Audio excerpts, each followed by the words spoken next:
Let's talk on homeschooling and college admissions. I myself am a homeschooler and a professional trained college consultant. I've been homeschooling my children since 1998, and I have been a college consultant since 2004, working with families all across the country. It was actually fellow homeschoolers asking about the college admissions process who got me started working on this business. It's been a true joy to work with families across the country. I'm a certified college planning specialist.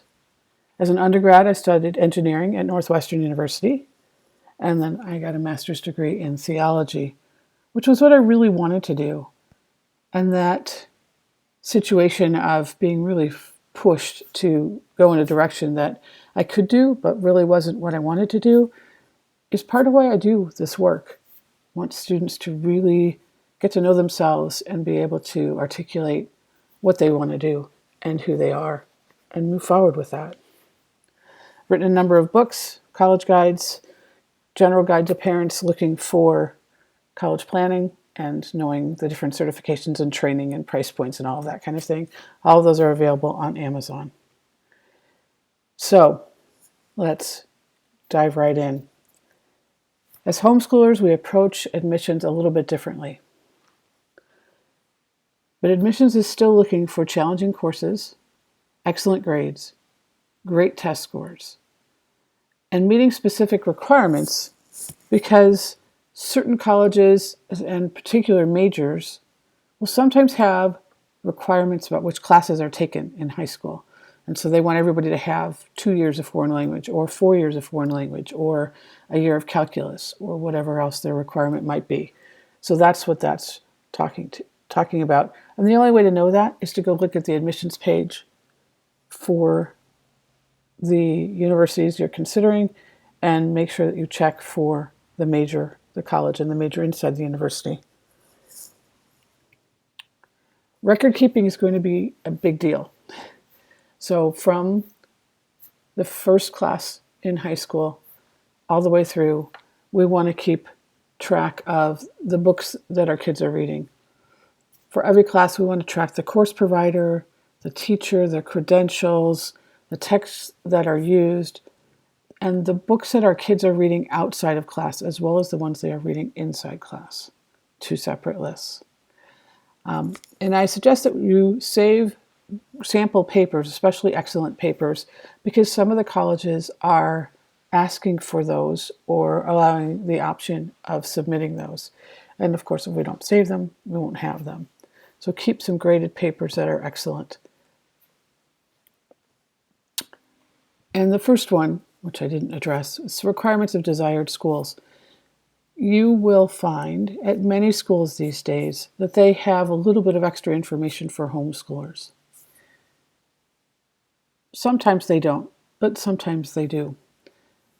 The reason I put that on this slide was to make sure that you are aware that there are schools that can be extremely detail-oriented in their requests, particularly the military academies. They're going to want to know when classes start, when they end, how many hours, all kinds of detail about the classes. So the sooner you have an idea of the kind of colleges you're looking to go to, the sooner you'll have the opportunity to look and see what are their requirements, how much detail do they need. Sometimes they'll have sample transcripts so you get an idea of the format that they like to see. They are all going to be a little bit different. And remember, every high school in the country has its own transcript format, so don't feel like you need to rewrite your transcript for every single school. You don't. But make sure that you have all the information so that when you get down to it in junior year and you are clarifying the school list, you know the most detail required by any of those schools and you include it on all of them and you just have it done. But if you don't have that detail, it's an enormous project to go back and look up all those books and teachers and try to access all that information. It can be extremely time consuming. As we approach college, the better idea the student has about what he or she wants to study in college, the better things will go. There are career options that can be explored while in high school with job shadowing and internships and YouTube videos and books, and there's lots of ways to research career options.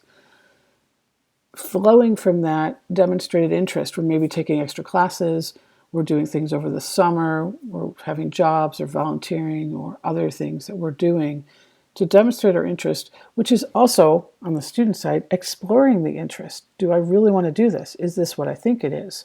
Or I'm not sure what it is, but it's intriguing, finding out more. Along the way, we're developing our personal skills and demonstrating leadership. This is an important thing for us to be able to articulate, especially through the activities and awards and honors that our students have. So they need opportunities to develop leadership, whether that means taking responsibility for the household while the parents are working and they're taking care of younger siblings or grandparents, whatever it looks like. It could be a job, it could be leading a group, it could be starting a program and running it over the summer, it could be fundraising for something. There's just a million different ways leadership can be demonstrated. Make sure that that happens. And personal skills, we're pretty good at this, but I will bring it up because it's a problem that's happening on college campuses. Kids get there and they don't know how to manage their time, their money, do their laundry, go find a place to eat that maybe is not in the building, get themselves to a doctor's appointment, find a pharmacy. All those things that we parents take care of for our kids need to be able to do on their own. And the colleges are having a problem with a lot of kids getting to campus that just don't have these personal skills, and they're really struggling, and sometimes they're dropping out. And so that's something we'd like to avoid. Easy enough, we're home, we can mentor them, and there's a lot of good that can come from that. I don't cook any of the meals here unless I want to, because my teenagers do that, because that's part of their training to be able to move out successfully when it's the time to do that. They get to learn how to cook. That also means we have to eat what they cook. But it's an important skill that they learn, and how to shop and put a meal plan together, all of those things. Summers are key times. It's not necessarily downtime. As you've noticed as I've been talking, there's job internships and shadowing and summer camps that the kids could create and put on or attend, etc. Campus visits, lots of different activities that during the summer that are going to be part of this process of preparing for college that's going to show up on our application in our essays and in our activities and awards. So all of that coming together to demonstrate lots of different things about our students. Slide number 3 to say document. I can't emphasize it enough. How is the student pursuing their academic interests? What kind of community service are they doing? And even if it's for a short term and they're going down a path and they change their mind, still document that they went down that path because they're learning about themselves. It may end up getting edited out and not showing up on the application in the end, but you just never know. And you could always have kind of an umbrella activity of career exploration, and you went here, there, and did this and that, and they may be in unrelated career fields. That's just fine. You want to document your curriculum, as I mentioned, and your graduation requirements. Some of us don't think we need to have graduation requirements because we don't need to. Nobody's forcing us to, but it's a good idea to have graduation requirements, and it's a good idea to align those with the college requirements. A lot of colleges will have on their admissions page or somewhere near it the classes they're expecting high school students to have taken. 4 years of English, 3 of math, so much science, so much history, this and that. We can use those lists to guide ourselves, and we should, because we want to make sure our students are meeting and exceeding those requirements. But it's okay to put that on the transcript of so much is required, or so you know when brick and mortar high schools send a transcript to a college, they also send a page of information with a profile of the high school. Education of the students, maybe some socioeconomic information, the graduation requirements, how many AP classes they offer, etc., etc. So they're going to have a general page of information about their school. we can do the same thing. And that will let them know that, yeah, the community college down the road, we were able to access, and we did, or we didn't. AP classes are available online through the Pennsylvania Homeschoolers. We maybe have taken advantage of that, or we haven't for other reasons, whatever the mix is. So that is another way of getting information to the colleges. Okay, the PSAT is one of those standardized tests.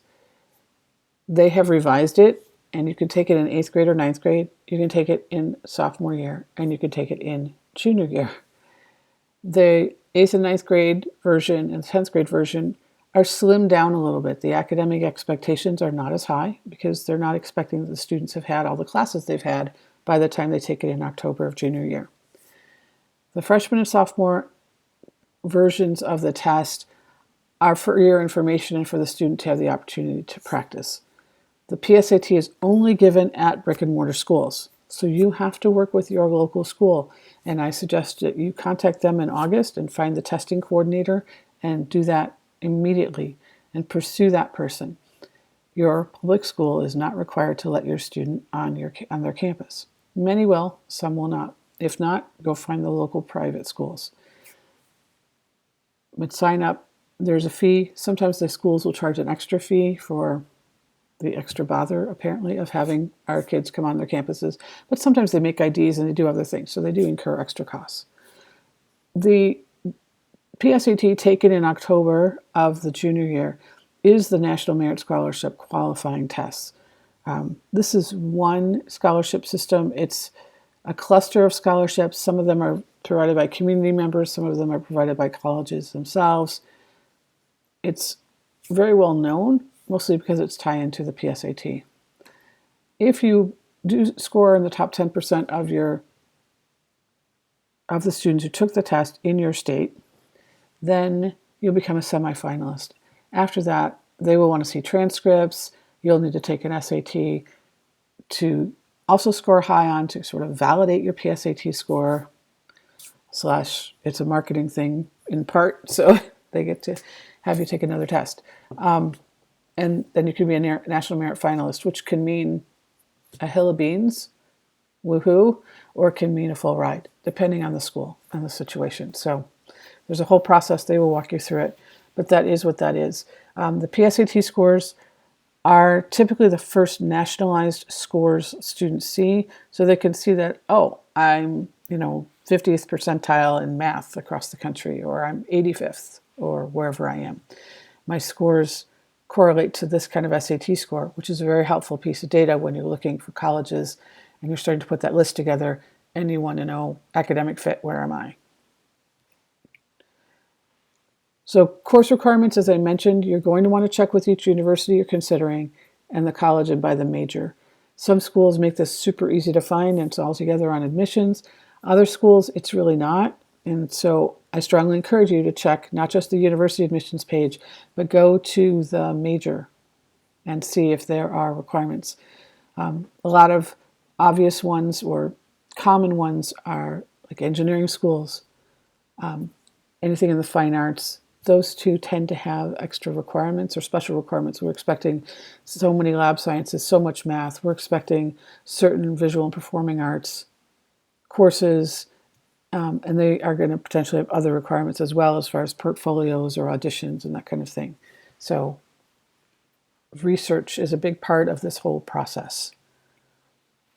To validate the coursework, because we're homeschoolers, which means everything from unschoolers with no structure and the kids sort of explore on their own, which sometimes means they play video games and don't do much and give us a bad name. Sometimes they're doing incredible things, to people that are basically doing a brick and mortar school program at home and everything in between.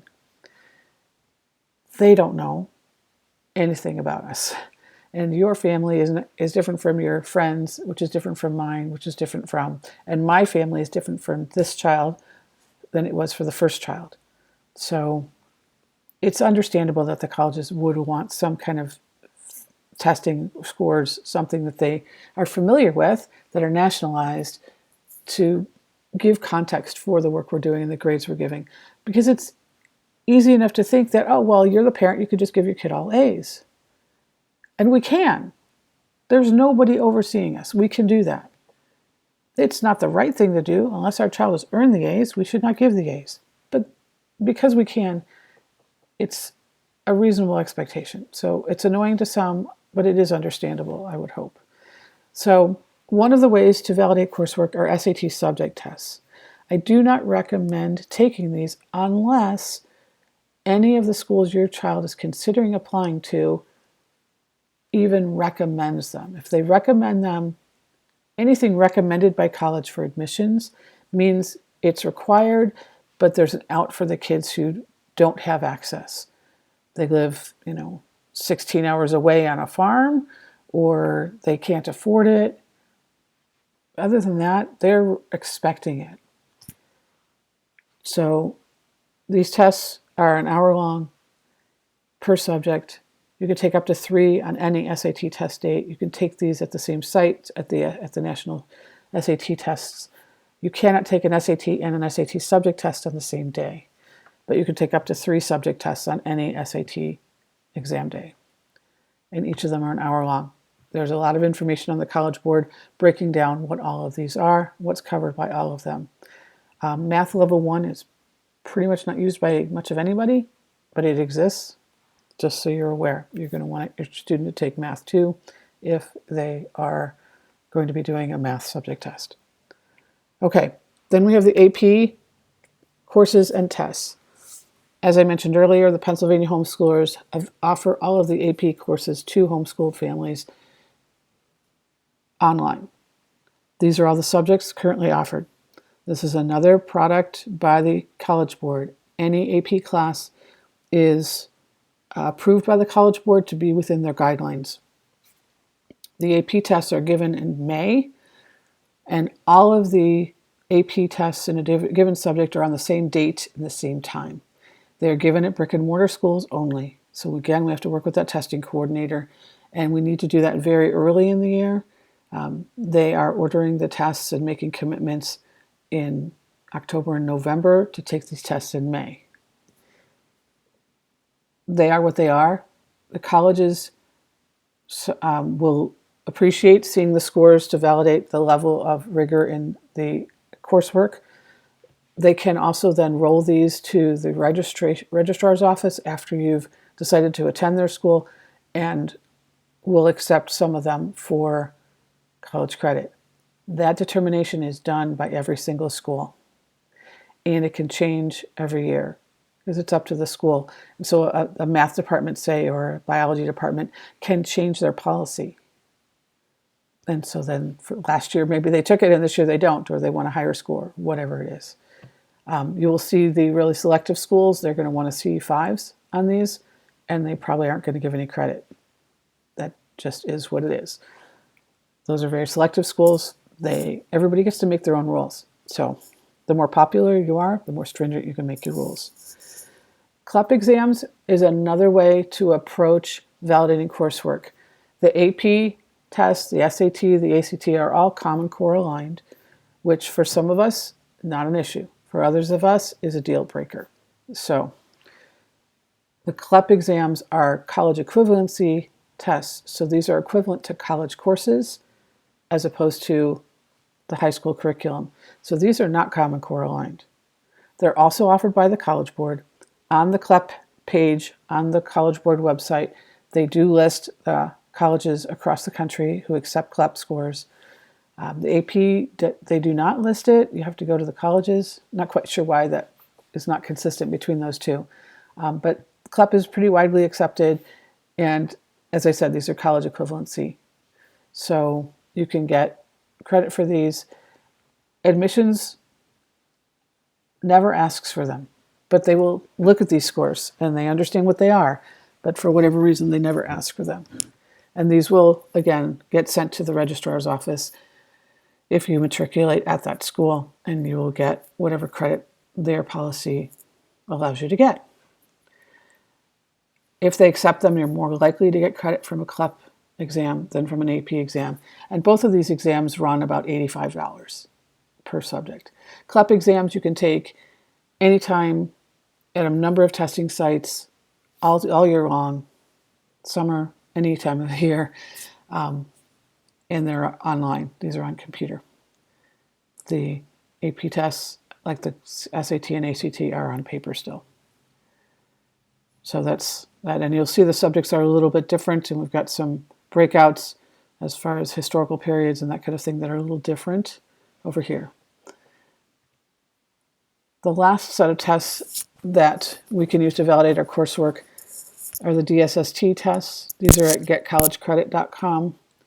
And these flowed out of the Dante system of testing, which was initially set up for military personnel who are leaving the military to get college credit for the work that they'd done and things that they'd learned while they were in the military. As you see, very different topics over here. You know, we've got finance and supervision and criminal justice and cybersecurity and anthropology and business ethics, human cultural geography, etc. So these are very different, and they also will list the schools that will accept them. A lot of people don't know that these exist. They're not the traditional hardcore, basic, core academic subjects. But a lot of us have kids that are doing other things, and we have the flexibility, so we've done some courses in these areas. So here's a way to validate those courses. All the information, excuse me, is on the website as far as signing up and places to take these exams. They're pretty widely available as well. Okay, testing option. Testing's a thing that we're going to have to face. So we have the ACT, the SAT, and the CLT. And I will take a minute to talk about them. The ACT historically was marketed better in the Midwest, and so people tend to think of it as a Midwestern test. It is not. It is a national test, and it has more market share at this point than the SAT, and it is very much a marketing thing between the two of them and a competition. The ACT includes an English section, which is 45 minutes long with 75 questions. It has a math section, which is an hour long with 60 questions. A reading section, which is 35 minutes and 40 questions, and a science reasoning section, which is 35 minutes and 40 questions. It is, by and large, a do you know this test. It is very straightforward. It is not a test you can game, and it's a test of the facts that you know. With the exception of the science reasoning section, which is a reasoning test. Basically, can you pull data off of graphs and charts and things like that and analyze it according to the information you have and manipulate it then, more math, to come up with the answer that you need for the question. Definitely want you to prep for this for sure, especially that science section. There's an optional essay, and you'll want to see what the admissions offices at the schools you're considering have to say about requirements for essays. Some will require them, some will not. If they require it and you're taking an ACT or an SAT with the essay, and you're sharing the scores with the school can see the essay. They can read it, just so you know. Scores range from 1 to 36. The national average is 21. And there is a little bit of a challenge with the ACT and SAT. Both are graded on a curve. I will address that when I talk about the CLT, which is a new exam you may not have heard of. So the SAT is put out by the College Board. It has an evidence-based reading section, a writing section, a math section. It's actually got divided in two, and an optional essay. The scores range from 400 to 1600.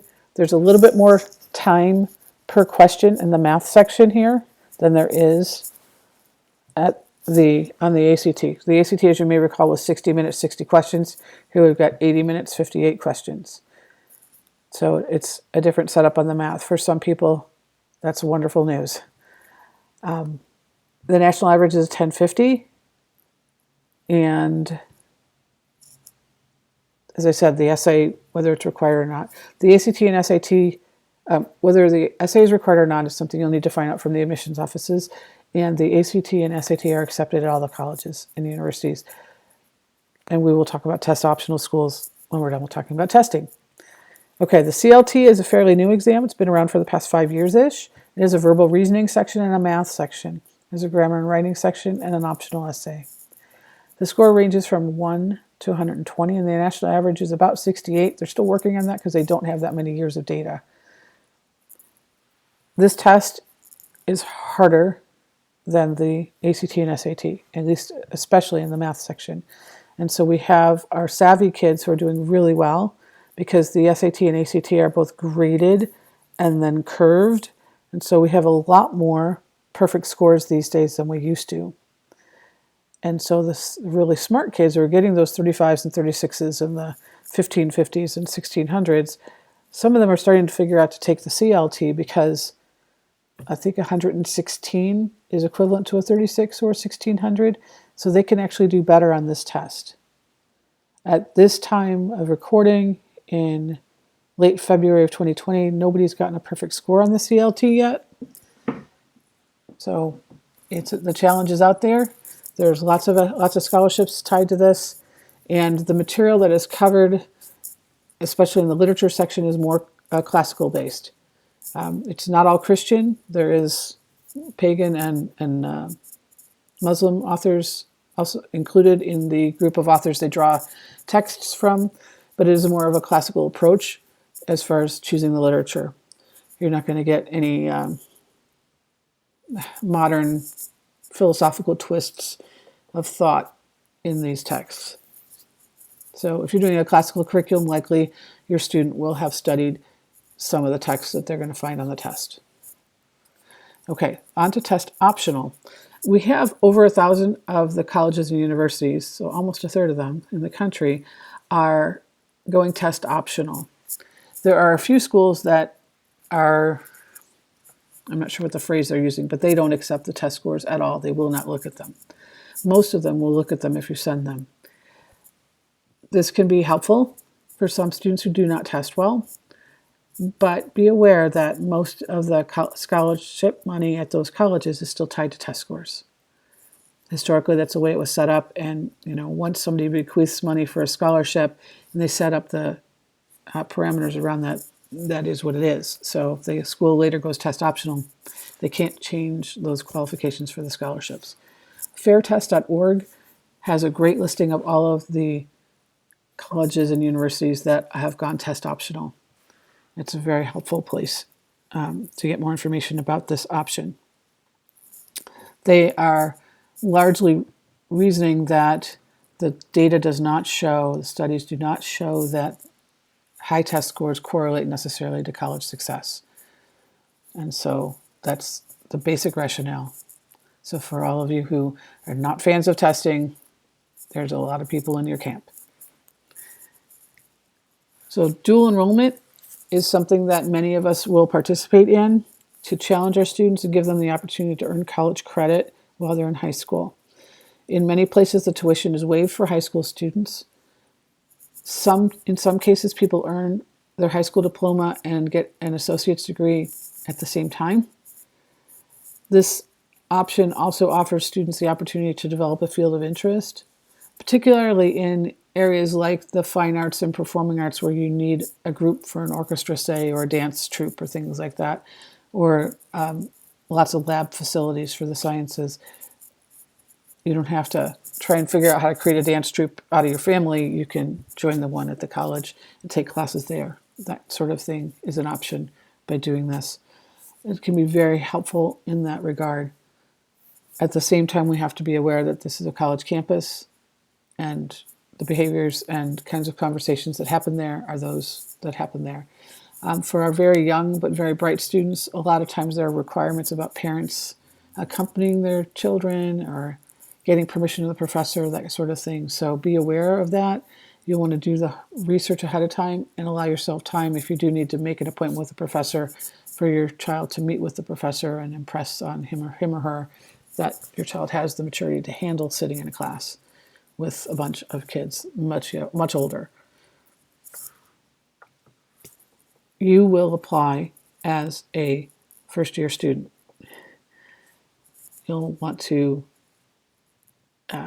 explore the options should you choose to get your AA or AS immediately right after graduating high school. Sometimes colleges will say, well, you've already got an associate's degree, so you're a transfer student. Most of the time, though, you're a high school student and they will accept you as a first-year student, go through the admissions process, get accepted, decide to go there, and then send all those credits and test scores, all of it, to the registrar. And then you'll be a first-year student with sophomore standing or junior standing or second semester freshman standing, whatever it is. And they will waive your requirements or they'll just give you credits. So it really helps if they take your physics class and apply it as a physics requirement and shows up as physics on your transcript in college, rather than they just take it and put it all in an elective bucket. So you'll definitely want to have conversations with target colleges and universities in your community college to align your classes as best as possible for transferring. Make sure the information is communicated. You can be asked for lots of things, but most commonly the syllabus of the community college classes. So hang on to those. I did have a student who hadn't hung on to them and had some difficulty getting hold of a former professor to get the syllabus, to get it sent to the college so she could get credit for the class. So that can be an issue. And, professors retire, die, move on, and aren't always available. So that is something that is particular to the professor. So you'll really want to make sure that you keep a copy, print it off the website, whatever you need to, so you have it in your records, should the colleges ask for it for the transfer credit process. Often colleges will not transfer your grades. So you may get the credit, but you're going to get a pass or a T for the grade as opposed to the A that you got. It just impacts your college GPA, but not typically a problem, but just so you know that that's typically how they're handled. To emphasize, if you have college credit while you're a high school student, you still are applying as a first-year student, even though you've been on a campus for quite a while, taking a bunch of classes while you were in high school. You're applying as a first-year college student. Do not apply as a transfer. And you're going to need to submit a transcript from your home school as well as from the college or colleges where you've taken classes. And your homeschool transcript should include all the classes that count towards your graduation. So you may have that Calculus 101 class your senior year on your high school transcript. And then the college is also getting from whatever college you took it from, the transcript from that college to the university of saying, hey, they took Calculus, 101 here. They got this grade and they got 5 credit hours. It's okay that it's on both transcripts. The colleges understand how that works. So do that, report it properly, anything that's going towards your graduation requirements, and then also get it from the colleges because they will use the college transcript for the transfer credits. Okay? Okay. Application essays are very different from academic writing, and this can be a real challenge. I love the essay process. A lot of people don't. It's a very difficult essay for students to write, a personal narrative. And what many people will try to do, they'll have their parents help them, homeschoolers especially, or if they had an English teacher, they may ask the English teacher. Neither one of those people are familiar with the admissions requirements. And this type of writing is very personal and very different from what you're learning to write in an English class, be it creative writing or research paper writing or critical analysis, rhetorical writing, etc. This is a whole different thing. And it's a place where the students are really having the opportunity to shine.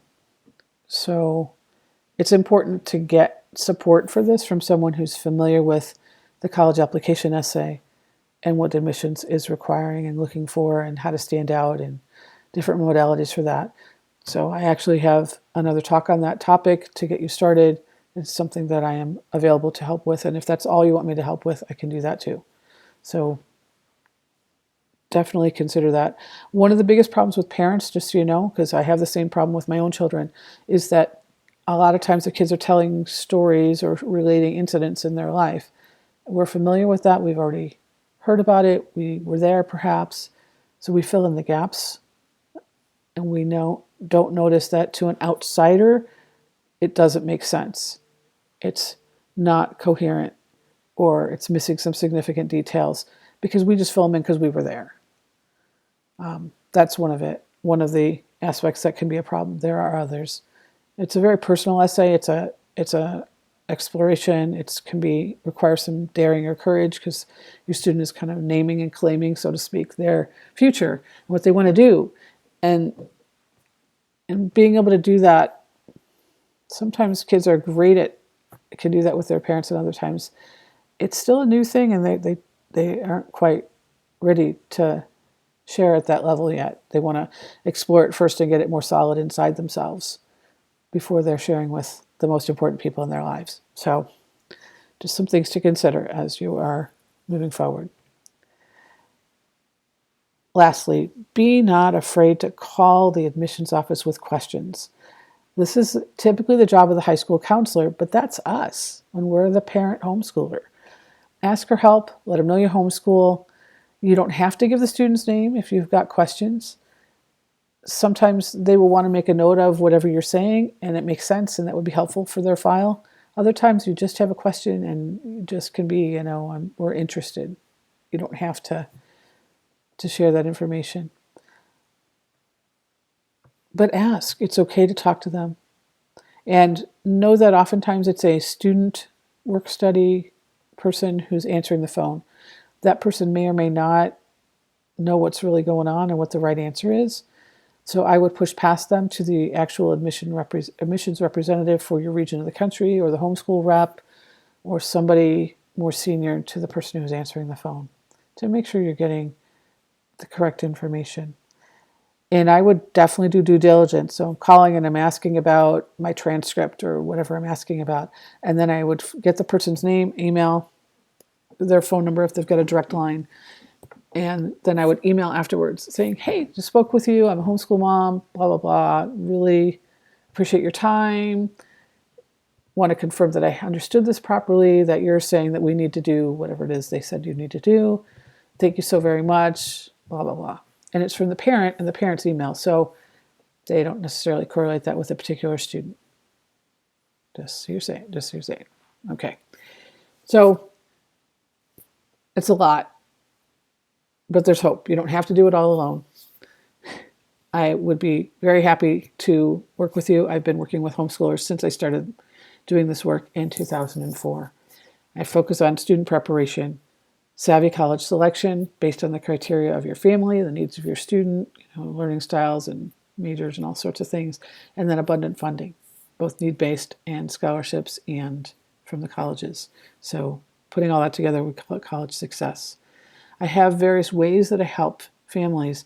So I have a do-it-yourself or college prep support program where we meet briefly once a month and I answer your questions, give you some direction, and you're doing the heavy lifting, but you're doing it with a guide.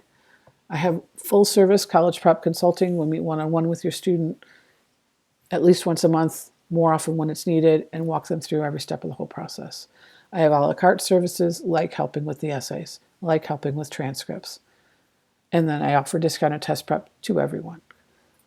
So if you want to get more information or just explore your situation, I strongly encourage you to schedule a consultation. So we will meet for an hour via FaceTime or Skype with the parents and the student to talk about where you're at, what's happened so far, what the future plans look like, answer your questions. And then if it seems appropriate and you're interested in services, I'll create a proposal for you and detail out what I'm hearing from you and think that would be best to meet your needs and give you some options. So you'll schedule that at celticcollegeconsultants.fullslate.com. It is a professional consultation. There is a fee for that. That fee will be applied to other professional services should you hire me for any. You can check out my website, celticcollegeconsultants.com. My phone number is there, and my email, a little bit hard to read, kob@celticcollegeconsultants.com, should you have questions or want to follow up. I thank you for your time, and I encourage you on your journey. Have a wonderful day.